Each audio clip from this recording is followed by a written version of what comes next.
ఓం నమః శివాయ. ఓం నమో నారాయణాయ. నరదృష్టి నివారణ, కర్మ నివారణ, సంచిత కర్మ, ప్రారబ్ధ కర్మ, ఆగమిక కర్మ నివారణ, సంపూర్ణ సకల ఐశ్వర్య తులాభార కాలభైరవాయ నమో నమః.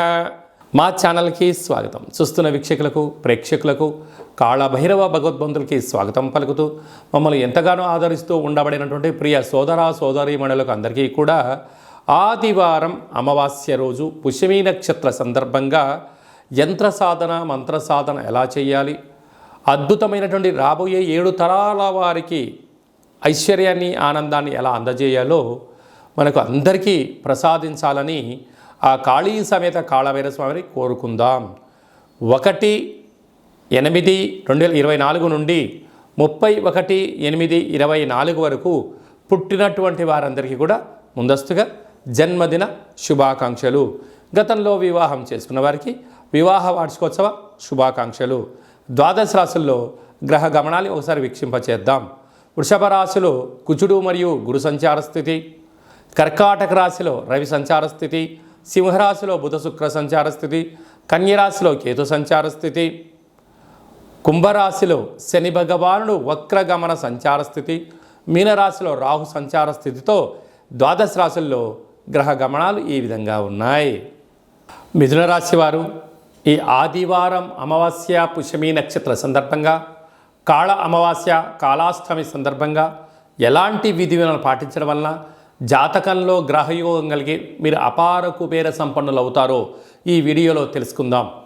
మిథున రాశిలో ఏ నక్షత్రాలు వస్తాయి అనగా మృగశిర నక్షత్రంలోని 3వ పాదం, 4వ పాదం, ఆరుద్ర నక్షత్రంలోని 4 పాదాలు, పునర్వసు నక్షత్రంలోని 1, 2, 3 పాదంలో కలిపితే మిథున రాశి అవ్వడం జరుగుతుంటుంది. చాలామందికి పుట్టినటువంటి కాల సమయంలో డేటా ఆఫ్ బర్త్లు లేనటువంటి కారణం వలన పేరు యొక్క మొదటి అక్షరాన్ని అనుసరిస్తూ ఆ రాశిని తెలుసుకునే ప్రయత్నం చేద్దాం.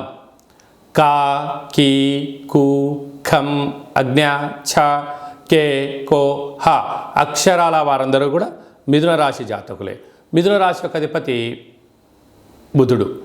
అలాగనే వీరికి ధనావాకు కుటుంబ స్థానంలో రవి సంచారం చేయడం వలన, ఆ రవి భగవానుడు కర్కాటక రాశిలో జలరాశిలో ఉండడం వలన వీరికి పట్టిందల్లా బంగారం అవడం, గళగళ పారుతున్న గోదావరిలాగా, గోదావరి నదిలాగా మీరు చేస్తున్న కష్టానికి, శ్రమకు తగిన ఫలితము ధనం రాబోతుంది.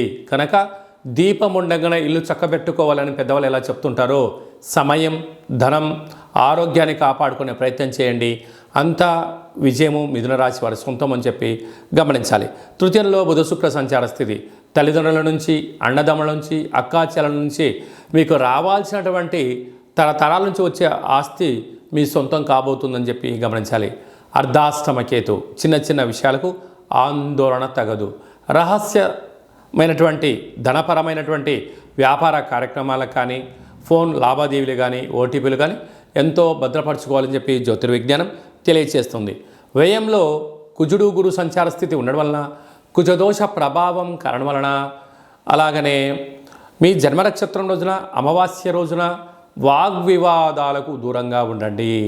అదియే కాకుండా నదీ ప్రయాణాలకు దూరంగా ఉండండి. దూర ప్రయాణాలు చేయొద్దు. వీలైనంత వరకు మౌనం, ధ్యానం, ఆధ్యాత్మికత మంచిది. తెల్ల జిల్లేడు వృక్షం దగ్గర దీపము, తెల్ల జిల్లేడు యొక్క వేరును తీసుకొచ్చి ఇంట్లో పెట్టుకోవడం వలన అద్భుతమైనటువంటి మీతో పాటి రాబోయే తరాల వారందరికీ కూడా యోగం, ఆనంద సిద్ధిని, ఐశ్వర్య సిద్ధిని, అక్షయ సిద్ధిని, ధనపరమైనటువంటి యోగం మీరు అందిస్తారని చెప్పి గమనించాలి. కనుక రుణ సమస్యలకు, రోగ సమస్యలకు దూరంగా ఉంటూ, మౌనంగా ఉంటూ ధ్యానం, ధర్మం, పక్షులకు ఆహారం, కాకులకు ఆహారం, కుక్కలకు ఆహారాన్ని ఏర్పాటు చేయగలిగినట్లయితే కాళభైరవ స్వామికి స్మరణ, ధ్యానము, పూజ చేసుకోవడం వలన మిథున రాశి వారికి అదృష్టం, ఐశ్వర్యం వారి సొంతం కాబోతుంది. అలాగే స్వయం వృత్తులు, సేవా రంగాలు, హోటల్ వ్యాపారాలు, సాఫ్ట్వేర్ ఉద్యోగస్తులు, హార్డ్వేర్ ఉద్యోగస్తులు, వ్యవసాయ సోదరీమణులకు, రియల్ ఎస్టేట్ రంగంలో ఉండవని వారందరికీ కూడా ఇది చాలా మంచి కాలము అని చెప్పి గమనించాలి. ఆదివారం అమావాస్య పుష్యమీ నక్షత్ర సందర్భంగా అందరికీ నిండు 100 ఏళ్ల ఆయురారోగ్యాలను ప్రసాదించాలని, శ్రీ కాళీ సమేత కాళభైరవ స్వామిని వేడుకుందాం. అందులో ఈసారి ఆదివారం అమావాస్య పుష్యమీ నక్షత్ర సందర్భంగా రవి పుష్యార్క యోగం అందరికీ కలగాలని, అందరికీ మనతో రాబోయేటువంటి భవిష్యత్తులో ఉండబడినటువంటి 7 తరాల వారికి అద్భుత ధన రాజకీయ యోగ సకల ఐశ్వర్యం ఆనందాన్ని ఆ బుధాదిత్య రాజయోగ కారణము, రవి పుష్యార్క యోగ కారణము, ఆదివారం అమావాస్య కారణం చేత అందరికీ ప్రసాదించాలని కోరుకుందాం. 1/8/2024 నుండి 15/8/2024 వరకు పుట్టినటువంటి వారందరికీ కూడా ముందస్తుగా జన్మదిన శుభాకాంక్షలు. గతంలో వివాహం చేసుకున్న వారికి వివాహ వార్షికోత్సవ శుభాకాంక్షలు. ద్వాదశ రాశుల్లో గ్రహ గమనాన్ని ఒకసారి వీక్షింపచేద్దాం. వృషభ రాశిలో కుజుడు మరియు దేవగురు బృహస్పతి సంచార స్థితి, కర్కాటక రాశిలో రవి సంచార స్థితి, సింహరాశిలో బుధ శుక్ర సంచార స్థితి, కన్యరాశిలో కేతు భగవానుడు సంచార స్థితి, కుంభరాశిలో శని భగవానుడు వక్రగమన సంచార స్థితి, మీనరాశిలో రాహు సంచార స్థితితో ద్వాదశ రాశుల్లో గ్రహ గమనాలు ఈ విధంగా ఉన్నాయి. ముఖ్యమైనటువంటి పండగల గురించి క్లుప్తంగా సవివరంగా సంపూర్ణంగా తెలుసుకుందాం. 4వ తారీఖు 8వ నెల 2024 సంవత్సరంలో ఆషాఢమాస బహుళపక్ష ఆదివారము అమావాస్య పుష్యమీ నక్షత్ర సందర్భంగా చాలా మహోన్నతమైన పర్వకాలం అని చెప్పి గమనించాలి. ఆదివారం అమావాస్య వస్తేనే అందరికీ పెద్ద పండగ. అందులో పుష్యమీ నక్షత్రంతో కూడుకున్నటువంటి అమావాస్య కావడం వలన మనకు బహిర్ ప్రాంతాలలో వ్యవసాయ క్షేత్రాల్లో తెల్ల జిల్లేడు వృక్ష ఉండడం జరుగుతూ ఉంటుంది. ఏపుగా పెరిగినటువంటి వృక్ష దేవత కింద శ్వేతార్క వరసిద్ధి మహాగణపతి స్వామివారు వృక్ష రూపంలో ఉండడం జరుగుతుంటుంది. ఆ గణపతి స్వామివారిని తెచ్చుకొని గృహంలో ఉంచుకున్నట్లయితే మనకు భావి తరాలకు 7 తరాల వారికి అద్భుతమైన ఆనందయోగం, అమృత యోగం, ధనయోగం, రాజకీయ యోగం కలుగుతుందని చెప్పి గమనించాలి. కనుక మనం అమావాస్య రోజు ఉదయాన్నే నిద్రలేచి ఇంటినల్లా శుద్ధి పెట్టుకొని మంగళ స్నానాలు చేసుకొని ఇంటికి మామిడాకులు కొబ్బరాకులను ఏర్పాటు చేసుకొని సూర్య నమస్కారం చేసి సూర్య భగవానికి అర్ఘ్యం వదిలిపెట్టడము, ఒక తెల్ల జిల్లేడు ఆకులలో చక్కెర పొంగలి పాయసాన్ని భగవంతుడికి నైవేద్యంగా ఏర్పాటు చేయడము, సూర్య నమస్కారాలు, సూర్య ఆసనాలు, సూర్యోపాసన, ఓం హ్రాం హ్రీం రౌం సహ సూర్యాయ నమః అనేటువంటి మంత్రాన్ని ఒక 108 సార్లు తప్పకుండా పారాయణం చేసినట్లయితే అద్భుత యోగం కలుగుతుందని చెప్పి గమనించగలగాలి. అలాగనే మధ్యాహ్నం పూట గతించినటువంటి పెద్దవారి పేరు పైన నువ్వులు, దర్భలు, నీళ్ళను వదిలిపెట్టడం, పక్షిరాజ వారైనటువంటి కాకిరాజు వారికి ఆహారాన్ని ఏర్పాటు చేయడం, గతించిన వారి పేరు పైన సునకపు మహారాజులకు ఆహారం ఏర్పాటు చేయడం, దేవాలయంలో బ్రాహ్మణుడికి స్వయంపాక దానాన్ని ఏర్పాటు చేయడం వలన గతించినటువంటి వారి యొక్క పితృదేవతల యొక్క ఆశీస్సులు ఉంటాయని చెప్పి గమనించాలి.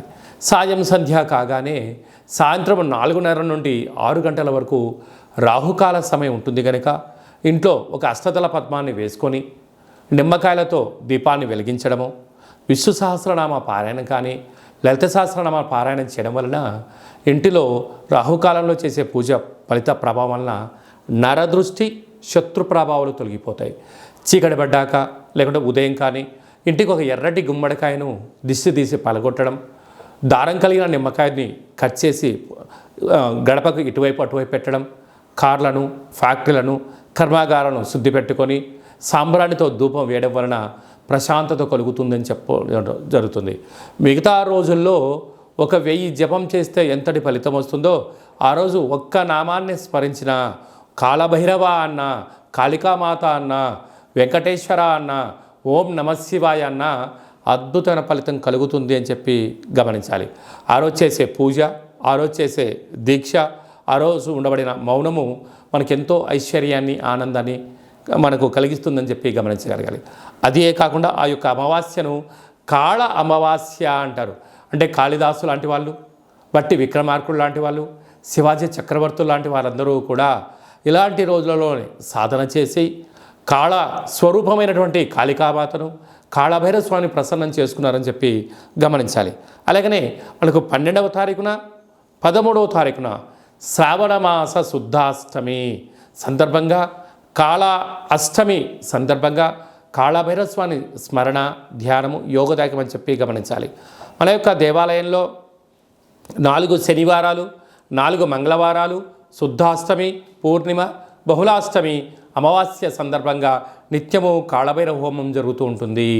కనుక దేవాలయంలో అర్చన అభిషేకాదులు కాళభైరవ స్వామి యొక్క ముడుపు కాళభైరవ స్వామి వారి యొక్క కూష్మాండ దీపము పెట్టడం జరుగుతుంటుంది. హోమంలో పాల్గొనడం వలన సకల అష్ట కష్టాలు తొలగిపోతాయి. కాలము అనగానే కాళభైరుడి యొక్క చేతిలో ఉంటుంది. అందుకే కాళాష్టమి కాళ అమావాస్య రోజున భైరవ స్వామి యొక్క స్మరణ ధ్యానము పూజ ఐశ్వర్యాన్ని ఆనందాన్ని కట్టబెడుతుందని చెప్పి గమనించాలి. గృహంలో ఉండబడిన నరదృష్టి తొలగిపోతుంది. వ్యాపారాల్లో ఉండబడినటువంటి ఆటంకాలు తొలగిపోతాయి. విపరీతమైనటువంటి జనాకర్షణ ధనాకర్షణ కలుగుతుందని చెప్పి గమనించాలి. ఆసక్తి కలిగితే ఇంట్లో చేసుకోండి. కుదరలేని పక్షంలో ఈ కింద నెంబర్ సంప్రదించినట్లయితే మీ గోత్రనామంలో పంపించినట్లయితే వీడియో కాల్ ద్వారా చూపించి మీ పేరుపైన ఒక సౌభాగ్య ముడుపు కూష్మాండ దీపము హోమాన్ని చేయించి వాట్సాప్ కాల్ ద్వారా ప్రత్యక్ష ప్రసారాన్ని కూడా చేయించడం జరుగుతుందని చెప్పి గమనించాలి. ఇంకనూ మనము ఈ ఆషాఢమాస ఆదివారం అమావాస్య రోజున శ్రావణమాస శుద్ధాష్టమి కాళాష్టమి సందర్భంగా ఇంకనూ విజయం సాధించగలగాలి అన్నట్లయితే ఈ యొక్క పాత్ర కంచు పాత్ర అంటారు. ఈ యొక్క అంటే కంచు మోగినట్టు కనకమ్ము మోగదు గదరా సుమతి అని చెప్పి మనకు సుమతి శతకంలో చెప్పడం జరుగుతుంటుంది. రాసులు 12 ఎలా ఉంటాయో 12ని అచ్చు వేయడం జరుగుతుంటుంది. పూజ చేసిన తదనంతరము ఈ యొక్క పాత్రను ఇలా ఎడమ చేతో పట్టుకొని కుడి చేతో ఈ కరసాహం తీసుకొని ఇలా చిన్నగా శబ్దం చేసినట్లయితే ఓంకార శబ్దం రావడం జరుగుతుంటుంది.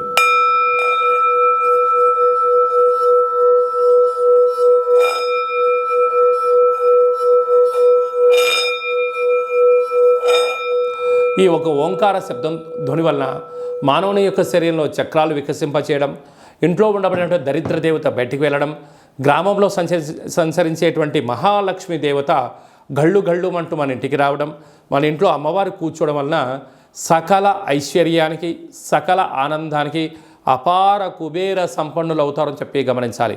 ఈ యొక్క కాళభైరవ స్వామి అక్షయ పాత్ర మరియు మీకు ఒక కాళభైరవ స్వామి ఒక పిరమిడు డాలరు కంకణము కాళభైరవ హోమం చేయించడం జరుగుతుంది. మీకు వాట్సాప్ కాల్ ద్వారా ప్రత్యక్ష ప్రసారాన్ని కూడా చూపించడం జరుగుతుంది.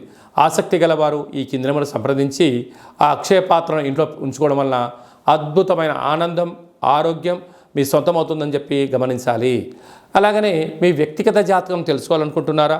మీ పుట్టినటువంటి కాల సమయంలో మీకు తల్లిదండ్రులు పెట్టినటువంటి పేరు డేటు నెల సంవత్సరం సమయం వ్రాసి పంపించినట్లయితే 100 సంవత్సరాల జాతకాన్ని వ్రాసి సవివరంగా పంపించడం జరుగుతుంది.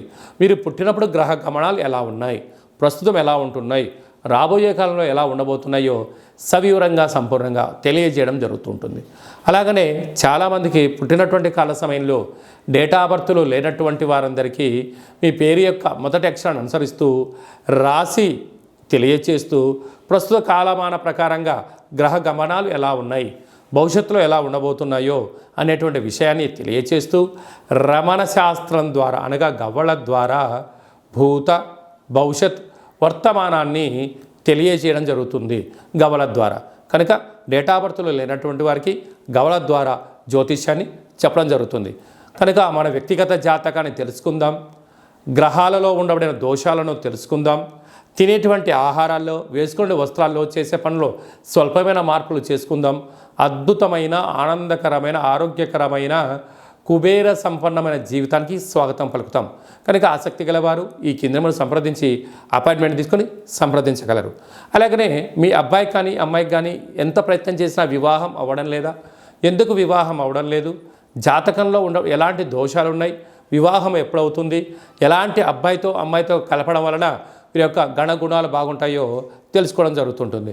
కనుక జాతకాన్ని తెలుసుకుందాం, మంచి వివాహ సంబంధం తెచ్చుకుందాం, భావితరాల్లో మంచి ఆనందకరం జీవితం పొందుదాం. కనుక వచ్చేటువంటి జాతకాన్ని వధూవరుల యొక్క పాదాలు గుణాలు సంతాన యోగము అలాగనే విదేశీయాన యోగము ఎలాంటి యోగాలు ఉన్నాయో కూడా తెలుసుకుందాం.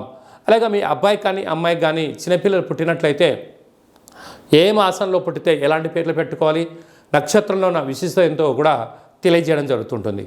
ఈ యొక్క మాసంలో పుట్టినట్టు రోజు వారందరికీ కూడా, అలాగే వివాహ వార్షికోత్సవం చేసుకుంటున్న వారందరికీ కూడా మన యొక్క దేవాలయంలో ప్రత్యేకంగా కాళభైరవ హోమం చేయించడం జరుగుతుంటుంది. అలాగనే ప్రసాదం కూడా మీకు పంపించడం జరుగుతుంది. మనమందరము కూడా కలియుగ కాలంలో కాళభైరవ స్వామికి స్మరణ చేద్దాం, కష్టాలకు స్వస్తి పలుకుదాం, ఐశ్వర్యానికి స్వాగతం పలుకుతాం.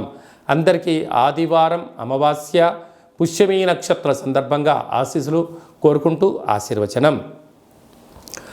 ఓం కాళకాలాయ విద్మహే కాళాతీతాయ ధీమహి తన్నో కాళభైరవ ప్రచోదయాత్.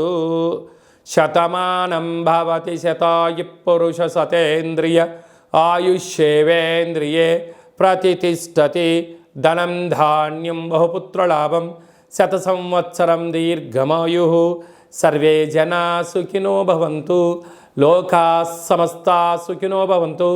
సర్వం కాళభైరవ దేవతార్పణమస్తు. ఈ వీడియో మీకు నచ్చినట్టయితే లైక్ చేయండి, షేర్ చేయండి, మా ఛానల్ని సబ్స్క్రైబ్ చేసుకోండి.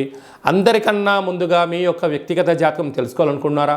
అందరికన్నా అదృష్టాన్ని ఐశ్వర్యాన్ని తెచ్చేటువంటి విషయాలు తెలుసుకోవాలనుకుంటున్నారా అన్నట్లయితే గంట సింబల్ ప్రెస్ చేయండి, ఆల్ అనే బటన్ తెలియచేసి మీరు ఎవరి క్షేమాన్ని కోరుకుంటున్నారో, మీ క్షేమాన్ని ఎవరైతే కోరుకుంటున్నారో ఈ ఆధ్యాత్మికమైన సమాచారాన్ని చేరవేసి భగవంతుడి యొక్క ఆశీస్సులు పొందగలరు.